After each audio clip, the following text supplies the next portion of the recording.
मुझे ये बताएं कि जब आपने हैदर पढ़ा था, what was your first impression of this guy? Confuse है, कॉन्फिडेंट नहीं है, बिकॉज हुआ इसके साथ जो मैमल ने इसके साथ कर दिया था किसी भी इंसान के साथ, चाहे वो मर्द हो या औरत, जब इस तरह से उसको डंप किया जाता है उसका कॉन्फिडेंस ख़त्म हो जाता है ज़िंदगी में। ख़ास तौर से रिलेशन में तो वो ज़ीरो हो जाता है, जो कि सबसे इम्पॉर्टेंट बात थी। इसी वजह से उसने एक बहुत लंबा अरसा अकेले गुजारा, और जब आप एक बहुत लंबा अरसा अकेले गुजारते हैं तो आपको बहुत टाइम लगता है वापस किसी रिलेशन में आने में। और आप हर रिलेशन में आने के बाद एवरी डे एक नई चीज़ सीख रहे होते हैं। बहुत सारी चीज़ें होती हैं, बहुत ऐसे हमारे इर्द गिर्द की असल मिसालें हैं। जो लोग बहुत ज़्यादा अकेले रहते हैं, वो जब किसी की प्रेजेंस उनकी लाइफ में आती है तो उनको बड़ा टाइम लगता है अपना रूम शेयर करना, अपनी स्पेस शेयर करना। फिर एक जो मैं वापस वहीं आता हूँ, जब मैमल ने जो कुछ हैदर के साथ किया था, वो उसने उसके कॉन्फिडेंस को शैटर्ड कर दिया था। आप बिल्कुल अंदर से आप बेशक सामने जितने बड़े मर्जी आप इंसान हो, लेकिन अंदर से ना आप हिल जाते हैं। सो हैदर वॉज लाइक दिस, कि वो जो मुझे थ्रू आउट नज़र आता रहा कि वो लर्न कर रहा है, वो दिल नशीन के साथ रहते हुए बहुत सारी चीज़ें लर्न करता जा रहा है, लेकिन सच्चा आदमी है। सच्चा आदमी है। सच्चा आदमी है। देखे ना, लोग ये कहते हैं कि भाई वो मैमल को घर से निकालता क्यों नहीं है। लोग ये भूल जाते हैं कि उस लड़की का ना कोई बाप है ना कोई माँ है, और वो अपने बाप का वादा निभा रहा है। उसके बाप ने इससे वादा लिया हुआ है कि तुम मेरे भाई के बच्चों का ख्याल करोगे। सो वादा निभा रहा है। माँ और भी। ये तो वैसे भी कोई बहुत ही बुरा इंसान हो कि जिसकी कजन हो, फर्स्ट कजन, उसको वो रोड पे फेंक दे। हाँ। एक बड़ी स्ट्रेंज सिचुएशन है, वो और जब राइटर ने क्रिएट ऐसी की हुई है कि हाँ उस पे हैदर को आप ब्लेम नहीं कर सकते। हाँ, लेकिन लोग इस बात पे शिकायत करते हैं, नाराज भी होते हैं कि वो निकाल क्यों नहीं देता है। यहाँ तक कि ऑब्वियसली मेरी बीवी है, वो जब ड्रामा देख रही है वो भी ये कहती है कि यार इसको तो निकाल देना चाहिए। मैंने कहा निकाल तो देंगे, जाएगी कहाँ वो। So this is the question. और उसकी वालदा ने निकाला भी। निकाला भी है, लेकिन वो ख्याल कर रहा है, साथ साथ वो अपना फर्ज पूरा कर रहा है, वो अपना वादा पूरा कर रहा है। लेकिन हमने एक रिव्यू में बात की थी कि ही इज लोडेड, हैदर। उसके लिए कोई मसला नहीं है कि अगर वो उसको एक अपार्टमेंट भी लेके दे दे, अलग उसको अपार्टमेंट क्या बंगला घर लेके दे दे, it's no big deal for him. उस लाइंस पे वो क्यों नहीं सोचता? Why does mammal have to stay within the house? जैसे होटल में उसने रखा एक कमरा लेके, उसमें भी मिसेस हैदर के नाम से, जो हाँ। कि समझ में आ सकता है कि ऑब्वियसली एक औरत के साथ वो होटल में है, तो वो सिचुएशन नहीं क्रिएट करना चाहता जहां वो आ भी रहा है, जा भी रहा है। So it is these things Haider जो ये करता है कि बंदे को होता है कि यार नहीं, ये बंदा मतलब क्या है, चाहता क्या है ये? वो असल में कहता है कि ये मैमल का भी घर है, वो कहता है ये बात। और वो नहीं, लेकिन क्यों है मैमल का? क्योंकि वो कहता है उसका मैका है, ये तो उसने कहा है, और वो समझाता भी रहता है। वो चाहता है कि वो वापस जाए अपने मियाँ के पास अब, लेकिन सिचुएशन ऐसी हो गई है कि चूंकि जो महमल का कैरेक्टर है, उस बिचारी के साथ उसने जिन चीज़ों की वजह से वो गई थी उस आदमी के पास, शी रियलाइज्ड लेटर कि यार ये मुझसे गलती हो गई है। And there is a one. और आपके साथ ये होता है जब आप ना किसी चीज़ की कदर करते नहीं हैं, जब वो चीज़ आपसे दूर होती है ना, फिर आप रिएक्ट करते हैं कि यार ये मुझसे क्या गलती हो गई, ये तो हीरा मेरे सामने मौजूद था, और मैंने वो, मेरे पास था वो, और मैंने वो खो दिया। सो वो अब रियलाइज्ड उसने बहुत बाद में किया, तो वो बेचारी भी फंस गई है। दिल नशीन का मसला ये चल रहा है, वो बहुत कंफ्यूज हो गई है। उसकी माँ ने, उसकी भाभी ने उसको बहुत कंफ्यूज कर दिया है। और मुझे कभी कभी बड़ा अफसोस होता है दिल नशीन के ऊपर। जब मैं कर भी रहा था मैं यही कहता था, लोग कहते हैं कि वो सच क्यों नहीं बताती है, वो बता क्यों नहीं देती है। लेकिन उसके दिल में एक मेरी माँ ने और एक उसकी माँ ने, जो एक टिपिकल सोच होती है ना, उन्होंने डर बिठाया हुआ है कि तुम्हारा घर ख़त्म हो जाएगा, तुम्हारा घर ख़त्म हो जाएगा। और उसको पता है कि वो वापस जाएगी, उसका भाई उसकी माँ जो उसका हशर करेंगे, जो पहले एपिसोड्स में हुआ है, तो वही होगा। अच्छा, ये अब इसमें मेरे दिमाग में इतने सारे सवाल आ रहे हैं पूछने के लिए, बट पहला सवाल जो कि एक क्रिटिसिज्म आता है, वो मेनली यही आता है कि यार के हैदर बड़ा हिपोक्रेट है। क्योंकि एक तरफ तो वो ये कहता है कि दिलनशीन को कि महमल है मेरी जिंदगी में, but you need not worry about her. वो तुम्हारा मसला नहीं है, हाँ मेरी पहली मोहब्बत है, हाँ सब कुछ है।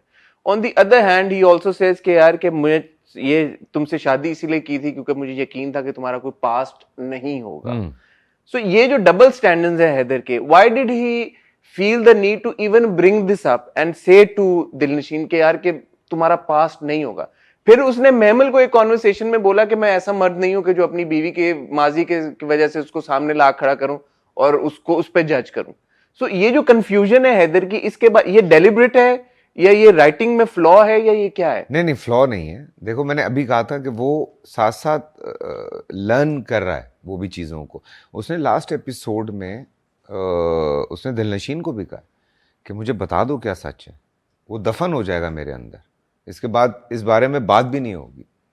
इसने ये दिलनशीन को भी कह दिया। नहीं, लेकिन ऑडियंस के दिमाग में ये क्यों फिर डाला गया बीज कि यार कि वो उसकी माँ ने भी बोला कि अगर वो बिल्डिंग का डिजाइन कोई कॉपी कर ले तो फिर तो उसको तो वो बिल्डिंग नहीं पसंद आती। यार हसन, ये तो एक जनरल सोच है हमारे मुल्क में ना, कि आपको गर्लफ्रेंड ऐसी चाहिए होती है जो कि बहुत हिप हो, लेकिन जब आप बीवी की तरफ आते हैं तो आप कहते हैं बीवी बिल्कुल घर वाली चाहिए। एक वो आम कैरेक्टर है, वो एक छोटी जगह से आया है वो लड़का, वो उसके प्रोजेक्ट हिट हो गए, उसकी चीज़ें हिट हो गई। जो हमारे फ्लैशबैक्स थे उनमें हमने ये बताया था कि उसको उसको अपना क्या कहते हैं कॉन्टैक्ट्स मिल रहे हैं और वो डेवलप हो रहा है। वो हमने ये उसमें दिखाया था, हमने ये नहीं दिखाया था कि वो ज़ीरो से स्टार्ट हुआ है। उसने एक जगह बोला भी है कि भाई मतलब मैं इस जगह पे हूँ कि अगर मेरे को एक दो प्रोजेक्ट भी हिट हो गए, और बिल्डर्स का होता ही यही है क्योंकि एक दो प्रोजेक्ट होते हैं सिर्फ, जिसके बाद ऐसे आर्किटेक्ट्स हैं, ये बहुत सारे लोग हैं, तो वो एक कन्फ्यूजन वो चूंकि वो एक हर इंसान का एक होता है ना, बचपने से एक लड़की से मोहब्बत कर रहे हैं आपको पता है कि इस लड़की की लाइफ में कोई और है नहीं, तो माइंडसेट वही बन गया। आपने कहीं माँ को कह दिया, माँ आप उस बात को दोहराती रहती है, फिर आपकी एक आदत डेवलप हो जाती है उसी चीज़ को, कि घर वाले जो हैं वो बोल बोल के भी आपकी बहुत सारी आदतें डेवलप कर देते हैं जो कि होती नहीं है आपके अंदर। अब वो भी रिवाइव कर रहा है, साथ साथ हैदर भी रिवाइव कर रहा है। वो ये उसने महमल को भी कहा है कि मैं नहीं अपनी बीवी को चीट करूँगा, मैं तुम्हारे साथ नहीं रहूँगा। वो बीवी को भी कह रहा है कि अपना बता दो कुछ है, मैं ख़त्म कर दूंगा सब कुछ, दफन कर दूंगा।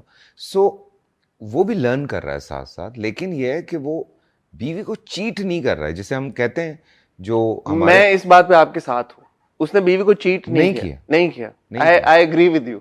ये मैं बोला भी क्योंकि मुझे ये लगता है कि जैसे आप कह रहे हैं कि ये कंफ्यूज है, मुझे ये लग रहा था कि ये बहुत कॉम्प्लेक्स है ये कैरेक्टर हो गया है। इसके इमोशंस इतने मतलब इंटरट्वाइंड हैं चीजों में, और फिर महमल को वो एज अ जिम्मेदारी अपने साथ लेके चल रहा है। ऑफ कोर्स उसके दिल में कुछ इमोशंस हो, बट जब उसको अब दिलनशीन की तरफ से झटका लगा है तो उसने महमल को भी झटक दिया। नॉट दैट के he is gone back running back to her कि यार के नहीं हाँ ठीक है आओ सीन ऑन कर लेते। नहीं, अब देखो ना, जब उसकी इज्जत पे बात आ रही है बीवी की, तो वो कुरान पाक वाला जो सीन था उसमें वो रोकता है बीवी को कि नहीं कसम मत खाओ, मुझे ज़रूरत नहीं है, मैंने नहीं सुनना। और वो आके फिर कहता वो जाहिर सी बात है, अगर तुम्हारी इज्जत पे बात आएगी तो मेरी इज्जत पे बात आएगी, तो मेरी इज्जत हो। सो वो सबको उसने अलग अलग जगह पे सबको उसने रखा हुआ है। माँ की अपनी इज्जत है, बहन की है, महमल की है, बीवी की अलग इज्जत करता है। लोगों के सामने वो नहीं शो करता, या ऑफिस में उसका कोई ऐसा सीन नहीं है या ऐसा कुछ नहीं है, तो वो उसने हर जगह लोगों को सेट किया हुआ है कि अच्छा ये बस इस तरह से होता है। ये है हैदर का एक मसला। लास्ट एपिसोड में दो बड़े क्रूशल मोमेंट्स थे। एक मोमेंट तो ये जब उसने कसम कुरान पाक पे कसम खाने से रोक दिया। मैं ना मजाक कर रहा था सेट के ऊपर, मैं कह रहा था, मैंने कहा जो गलती मैंने मेरी ज़ात ज़र्रा बेनिशान में की थी उसकी तस्हीह की है हमने फतूर में। उसमें था ना वो कसम नहीं खाती, मैं मना ही नहीं करता, उसको रोकता ही नहीं है, जबकि वो रोक सकता था। इमरान अब्बास का डायलॉग था कि वो कहता है कि जब बेटा है मेरा, कि आप रोक सकते थे उनको लेकिन आपने रोका नहीं, तो इसमें रोक लिया। तो मैं वो हंस रहा था इस बात पे, मैंने कहा यार उस ड्रामे की तस्वीर इस ड्रामे में हुई है। But Haider has his doubts also now, जो उसने रोका है थोड़ा सा, लेकिन वो बार बार दिलनशीन को एक ही बात कह रहा है कि तुम सच बता दो, तुम सच बता दो। अगर दिलनशीन उस मोमेंट पे सच बता देती हैदर को, वाकई में दफन कर दे तो अपसेट होता है, कोई भी इंसान हो, थोड़ा सा अपसेट होता है यार इतने अरसे तुमने मुझसे छुपाया। एक अच्छे रिलेशन के लिए आपको क्या चीज़ की ज़रूरत होती है कि आप क्लियर हो कि हाँ यार, मतलब हैदर क्लियर है दिलनशीन के सामने कि हाँ शी वॉज माई गर्लफ्रेंड, ठीक है थी, लेकिन मेरी तरफ से था, उसकी तरफ से था ही नहीं। अब वो जंप इन कर गई है,